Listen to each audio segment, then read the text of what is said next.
Chapter 3 Disclaimer. Mathematically speaking, my ownership of any rights to the Harry Potter franchise is 0%. Breakfast the next morning was served Scottish style with black pudding, Lorne sausage, and tatty scones alongside the bacon, eggs, and toast. The floating candles from the feast the night before were gone, and the hall was brightly lit by sunlight streaming through the windows and the blue sky on the enchanted ceiling above. Overhead, a whole parliament of owls came winging its way into the hall, delivering letters and the occasional parcel to students and professors alike. Hermione hadn't quite believed, or wanted to believe, that owls were the main component of the post system in the magical world, but she couldn't deny it now. Hermione sat near Percy again. The other Weasleys were scattered around a few seats away. Percy fielded a few questions from the other first years until Professor McGonagall approached him again. "Mr. Weasley, the first year's class schedules," she told him. "Thank you, Professor," he said, rising to pass them out. McGonagall then touched Hermione on the shoulder and told her, "Miss Granger, your first class will be Transfiguration with me in classroom 1B on the first floor. Please come early. I will need to discuss your schedule with you personally." "Yes, ma'am," she said, wondering if there had been a problem with the scheduling.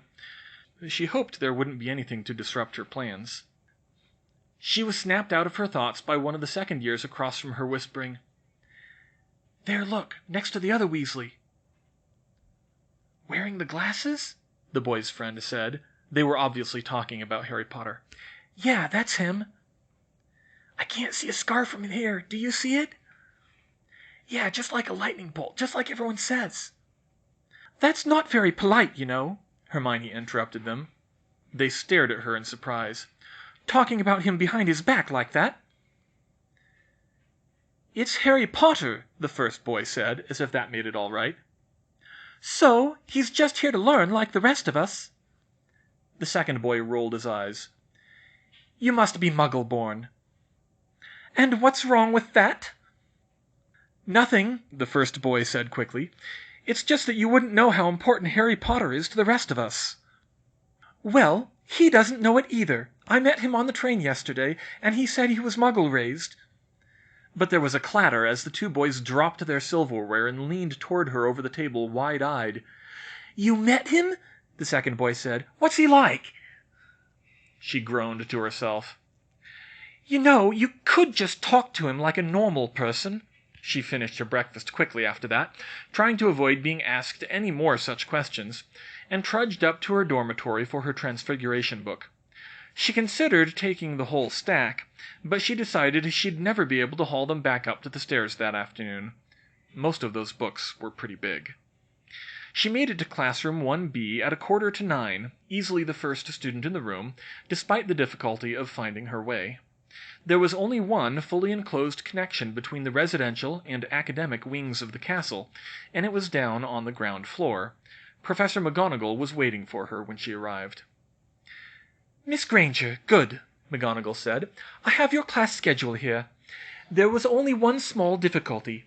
The third-year Arithmancy class conflicts with the first-year Gryffindor-Ravenclaw History of Magic class. Now, I was able to remedy this by placing you in the Hufflepuff-Slytherin section, if that's all right with you." "Oh, of course, Professor," Hermione said quickly, once she'd realized she'd been asked a question. "Good. I've placed your name on Professor Binns' roster for that section. However, as Professor Binns' memory for anything that's happened since 1954 is questionable on the best of days, it is possible that he may fail to recognize you or call on you. Please see me if you have any problems with him." Well, that was reassuring. "Yes, ma'am." "Here's your schedule, Miss Granger. I'll also write you a pass for Professor Quirrell's class, so you have time to get your other books after this." "Thank you, ma'am." Hermione took her seat and looked over the slip of parchment. She had defense, herbology, and history today. She would need her gloves as well as her books. And charms and arithmancy tomorrow. She balked when she saw Thursday. Astronomy ended at 2 in the morning, and she had to be up in time for charms at 10:30. Then potions only met on Friday for some reason, though the word on Professor Snape didn't exactly have her looking forward to that one. The other students began to file in, her fellow Gryffindors and the Hufflepuffs. Hannah and Susan waved to her as they took their seats. Ron and Harry were the last to arrive, running in and just barely beating the first bell. Then Professor McGonagall stood and addressed the class. "Excellent! 5 points to Gryffindor and 5 points to Hufflepuff for everyone getting to their first class on time." She must have a very good memory to rely on a head count and skip calling the roll after having only seen most of them at the sorting, Hermione thought. "Transfiguration is some of the most complex and dangerous magic you will learn at Hogwarts," she said. "Anyone messing around in my class will leave and not come back. You have been warned. It is extremely important that you understand the fundamental rules governing Transfiguration, because it is easier here than in most branches of magic for something to go wrong. I want you all to write this clearly at the top of your notes and memorize it." She wrote in large letters on the blackboard, "Some Transfiguration is permanent, and some is not." "Some Transfiguration is permanent, and some is not," she repeated out loud. Hermione nodded to herself as she wrote the words at the top of her notes. This had been explained in graphic detail in the first chapter of A Beginner's Guide to Transfiguration, but it was serious enough to require a strong reminder. "For example," McGonagall said, "this is not a permanent transfiguration." She waved her wand over her desk, and the desk changed into a pig. The class cheered, and some of them laughed, but McGonagall held up her hand. They instantly fell silent again. "This is not a permanent transfiguration," she repeated. "Left alone, it would change back into a desk within a few hours. Nor is it, in strictest terms, a pig, but only a magical construct that looks and behaves like a pig, and that only as well as my own knowledge of pigs allows. For any transfiguration, permanent or not, the result is only as good as the image in your mind." She changed the pig construct back to a desk, and picked up the chalk again, writing a number 1 under the first line. "Now, under this line, you will write the most important safety rules of Transfiguration. First, transfigured food is not edible. Say that with me, please. Transfigured food is not edible. You are not to attempt to transfigure any food in this class or outside of it. We will not be covering that topic. In most cases, it will be obvious that transfigured food is not edible from the taste and smell, which is why this is not an even more dire rule than it is already. But transfigured food may look right, it may smell right, and if it is done extremely well, it may even taste right. But it is not edible. It won't kill you unless it was transfigured from something poisonous, but it will make you quite ill, and we don't want to have any of that. Second," she continued, writing the next line on the blackboard, "transfigured clothing will change back at the worst possible time." This prompted some giggles from the class, but McGonagall remained stern. "It may sound funny now, but you don't want to have to worry about your robes untransfiguring themselves when you're outdoors in the middle of winter. You are not to attempt to modify or mend any clothing using transfiguration in this class unless you are specifically instructed to do so. Third, transfiguring money is illegal and will rarely fool anyone. I shouldn't even have to tell you that one. Most people can't make transfigured gold or silver last long enough to fool anyone anyway, but there always seems to be one person in Professor Dumbledore's alchemy class who doesn't get the message. It is illegal, and the goblins in particular do not take kindly to it." Some members of the class shuddered, having seen the goblins in action at Gringotts.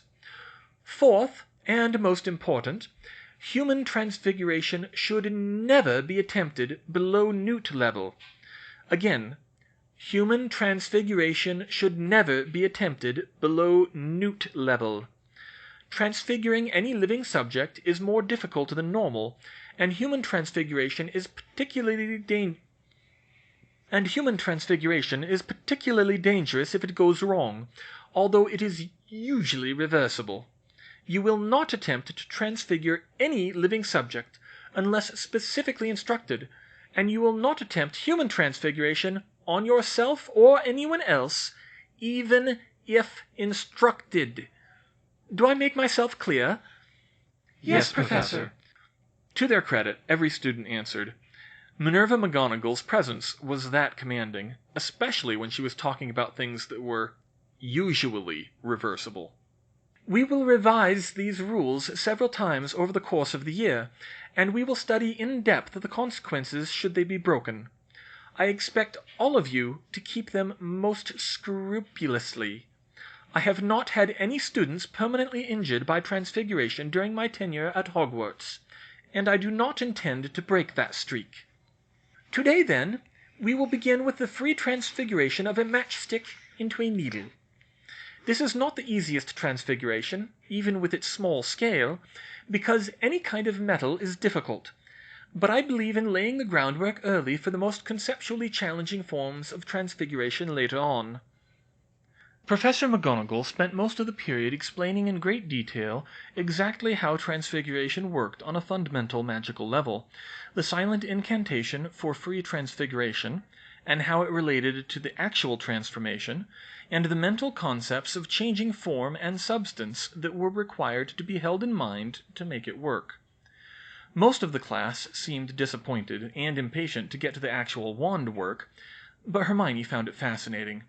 It seemed to mesh together bits of arithmancy, a dash of muggle chemistry, a surprisingly large dose of Platonic philosophy, and practical magical instruction.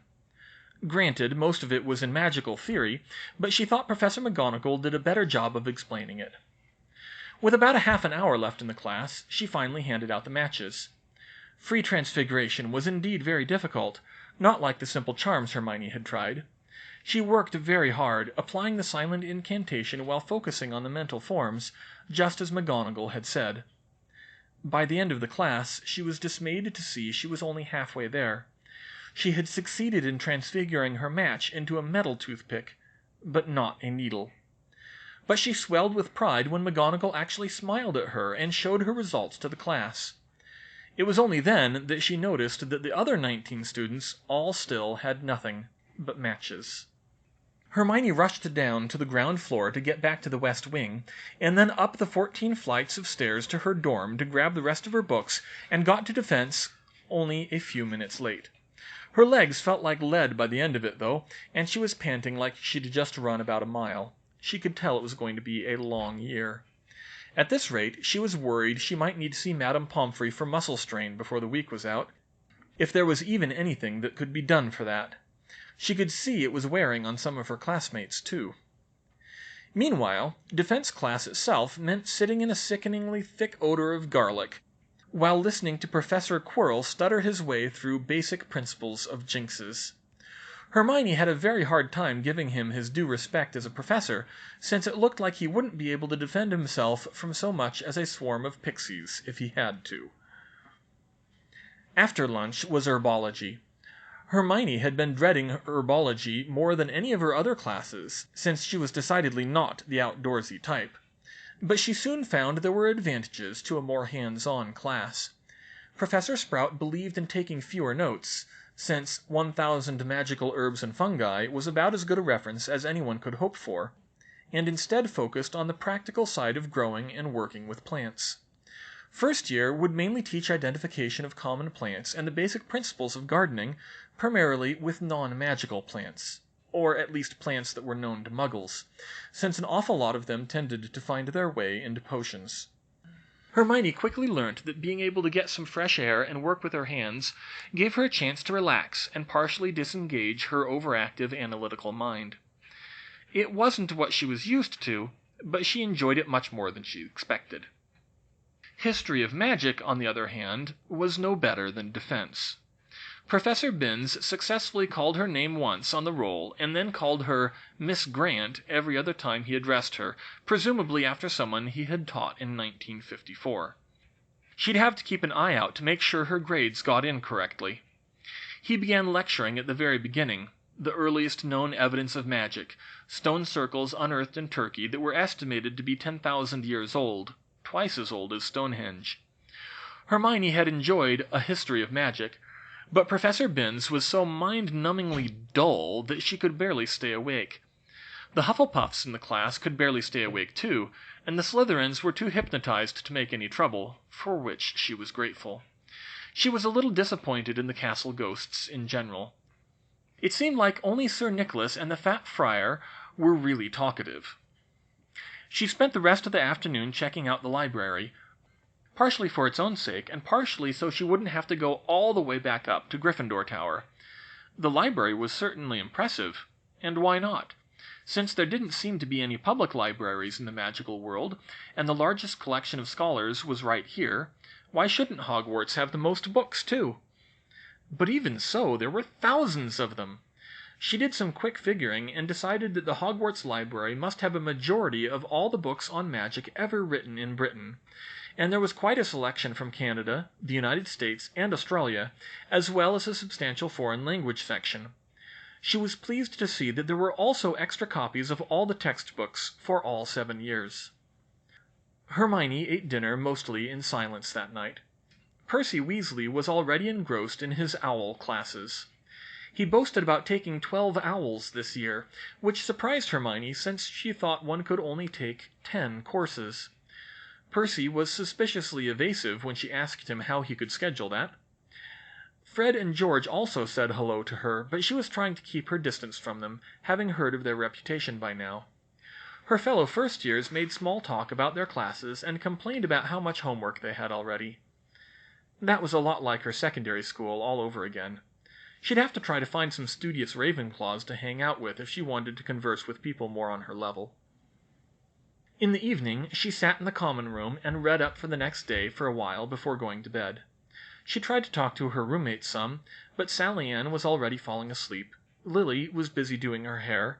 Parvati and Lavender, easily the chattiest girls in the room, were far more preoccupied with things like clothes, gossip, and Quidditch than schoolwork, so she gave up on that pretty quickly. Parvati Patil? Present. Padma Patil? Present. Sally Ann Perks? Present. Harry Professor Flitwick dropped the class roster and swung his arms in little circles as he lost his balance and toppled off the pile of books he was standing on with a thud. A few people laughed, but Hermione, among others, was concerned until she saw his hands appear on top of the desk and he climbed back to his feet. Terribly sorry about that, class, he squeaked. Now then, Mr. Potter? Present, sir, said the shy, dark-haired boy. Professor Flitwick was obviously part goblin with his wrinkly bald head and bushy white beard. And at about 3'6", he was small, even by goblin standards. But he was definitely very knowledgeable about his subject. The rumor was he had been a world-class dueling champion back in the day, and had earned a Doctor of Sorcery in charms.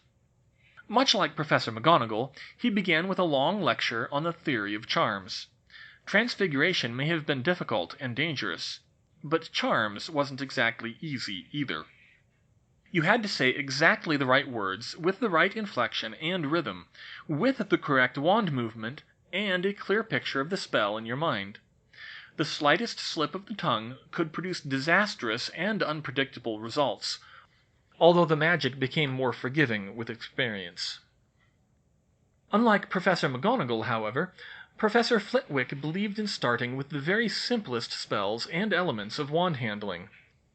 When it came time to start the practical lesson, he told the class to get out their wands and simply wave them to produce uncontrolled sparks. That was a lot of fun. Everyone's sparks were different colors, and sparks were flying all over the classroom. Some were only one color, while some were more than one, like Harry's red and gold, and Morag McDougal produced an entire rainbow. Neville Longbottom seemed to need to use a lot of effort to produce any sparks. He didn't get very many, and the ones he did were a horribly clashing purple and orange. Professor Flitwick then taught them the incantation to force their wands to produce white sparks. Argentius. This, Hermione deduced, was to help learn how to control their raw magical energy to cast the Lumos charm, which was the first spell taught in the Standard Book of Spells, Grade 1. Hermione's sparks were pretty close to white to start with, so the charm came easily to her. Professor Flitwick praised her work to the class and said that her natural color showed a high degree of magical control. After lunch, though, came the class she had most been waiting for: Arithmancy. She wasn't intimidated by going to a class with students 2 years older than her. She had sat in on the trigonometry class for a while last year, although the pace had wound up being too slow for her.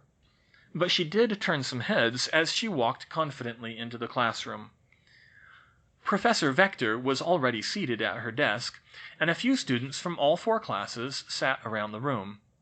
A tall, and, if she did say so, handsome, boy in Hufflepuff robes sitting near the door turned towards her as she entered. "Can I help you?" he asked. "What classroom are you looking for?" "This one," Hermione answered. The boy's eyebrows shot up, as did some others. "Miss Granger will be joining our class this year, Mr. Diggory, is it?" Vector explained, checking her roster for his name. "What?" spat a black-haired boy in Slytherin robes. "She can't be in this class. She's just a firstie." "Mr. Montague, I have interviewed Miss Granger personally, and I am confident that she can handle the material," Vector defended her, "and you will show appropriate respect." Montague settled in, grumbling, and Hermione smiled a little. With only Professors Snape and Vector and Madam Hooch from Slytherin among the staff, that house really didn't get as much internal control as it needed. Professor Vector, it seemed, made sure to do her part. Hermione sat down next to Alicia Spinnet, the reserve Quidditch chaser she had met at breakfast. About a minute later, a Ravenclaw wearing his hair long came in and sat on her other side. He looked past her and gave Alicia a questioning look. "Hermione Granger," Alicia whispered. "She tested in. Hermione, this is Roger Davies. He's on the Ravenclaw team." They nodded in acknowledgement to each other just before Professor Vector stood to call the roll. The class was nearly half Ravenclaws, with only 3 Gryffindors besides herself. With a few notable exceptions, most Gryffindors didn't seem to be the analytic type. "Welcome to Arithmancy class," she told them. "Arithmancy is perhaps the most analytical and challenging branch of magic. It is not for those who are looking for an easy O. But it is also useful in ways that other forms of magic cannot hope to match. Most modern spellcrafting, and even some potion innovations, are done by Arithmancy. It forms the foundation for curse breaking, magic reversal, spell detection, and spell analysis. It is an integral part of alchemy and advanced astronomy, and an excellent aid to improve rune-based magic and wards. It is also used for statistical prognostication, which, in my humble opinion, is far more reliable than any other form of divination, because it can be backed up with hard numbers, although I'm sure Professor Trelawney would disagree." Everyone but Hermione laughed. "We will mainly focus on arithmetic prognostication this year, since that requires the least complex mathematics, but we will also cover the mathematical and magical foundations of spell analysis and spell crafting. These things can be quite tricky, and must be done with great care, so I expect a full and focused effort from each of you. In particular, there is to be no fooling around with untested spells. Doing that is far more likely to land you in the hospital wing than anything else." Everyone nodded. Professor Vector's reputation regarding fooling around was similar to Professor McGonagall's. "I would like to begin the class with a short quiz," Professor Vector continued. She began to hand out pieces of parchment. "You will not be graded on it, and indeed most of you will probably not be able to finish it. It is merely to ascertain your level of mathematical instruction. I do this because students often come into this class with very different backgrounds on the subject. In fact, I've noticed that maths is the one area in which Muggle schooling consistently outstrips our own," she added, looking pointedly at the Montague boy who had called Hermione out. "Please begin. You have 10 minutes." Hermione looked down at the parchment and saw that the quiz, unsurprisingly, was just arithmetic and basic algebra. She could do this in her sleep. Literally. She'd had dreams about more complex maths than this. Even checking her answers, she was the first to put her quill down after less than 5 minutes. There were some snickers from people behind her who thought the little firstie had given up. But Alicia and Roger weren't laughing. They could see that she'd at least written something. Professor Vector collected the quizzes and gave them a quick glance over, clearly just seeing how far people had got into them. She paused over one of them and scanned it from top to bottom, checking it against an answer sheet. Then she smiled at Hermione knowingly before continuing on, prompting some surprised and confused looks from the rest of the class. Good. It looks like you all have a solid foundation in arithmetic, so we can advance straightway into numerology and probability. Later, we'll get into algebra and geometry. The OWL exam in arithmancy requires proficiency in these topics as components of basic spellcrafting and spell reversal. In fact, the maths portion of the exam is remarkably similar to Muggle O levels, or whatever they're called now. Should you choose to continue at the Newt level, we will study more advanced spellcrafting, and introduction to curse breaking, and the equivalent of Muggle A level maths, that is, trigonometry and calculus. For a first look today, we will study the magical properties of the number 7 and the ways in which 7s appear more often in magic than you would otherwise expect. Hermione found the first lecture not to be very interesting, but sitting through a couple weeks of tossing numbers around would be worth it when they got to the actual magic. She quickly concluded that Professor Vector was more subtle than any of her other professors in the way she interacted with her students, but they seemed to be on the same wavelength. She never mentioned her score on the quiz, but Hermione was certain that if it had been anything less than perfect, she would have received a slightly sadder smile. "No, really, Cedric, she wrote the answers in like 2 minutes," she heard Roger Davies say to the Diggory boy on their way out. "Wait, there she is. Hey, Granger, where did you learn to do maths like that?" he asked. Hermione blushed slightly as she tried to think back to her chaotic lesson schedules. That maths in particular? It must have been 2.5 years ago." Cedric, Roger, and Alicia, who was standing nearby, were gobsmacked. Cedric recovered first. "I can see why Professor Vector let you in the class. Miss Granger, would you like to join our study group? You'll probably need some help with the magic, since there will be third-year spells, and you could help us with the maths." Hermione was tempted to point out that she wasn't going to do their homework for them, but Roger and Cedric, at least, seemed pretty bright about that sort of thing from the way they'd answered Professor Vector's questions in the lecture. "Yes, I'd like that, thank you," she said. "Great. We're planning on meeting in the library on Mondays and Wednesdays after classes. Oh, but when do your flying lessons start?" "I don't know. They haven't mentioned them." Hermione was not looking forward to that class. "There'll be Thursdays for Gryffindors unless they've changed it," Alicia said. "Well, that's fine then," Cedric said. "So, tomorrow afternoon?" "Sure, I'll be there." "Hey, Hermione," Parvati said when they made it up to their dorm that night. "Why weren't you in history class today?" "Oh, I'm taking history with the Hufflepuffs and Slytherins. I have Arithmancy Tuesday and Thursday." "Arithmancy? I didn't know you could take that in your first year." "Well, I met Professor Vector this summer and tested into third year." "Wow, that's great. I was a little worried. I didn't think you'd be the one to skip class." Ooh, did you meet Cedric Diggory? I hear he's in that class," Lavender interrupted. "Yeah, he asked me to join his study group." Parvati and Lavender both squealed loudly. "Oh my god, oh my god, what's he like?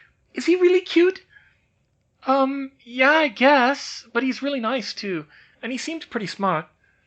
"Hermione, that's awesome," Lavender gushed. "Do you know if he's single?" "I don't know. We only talked about maths," Hermione said quickly. "Padma says she thinks he's got his eye on Cho Chang in second year," Parvati replied. "Ooh, tell me everything!" The two of them soon devolved into a conversation about who was allegedly dating whom. Hermione rolled her eyes and went back to her books. Some girls, she thought.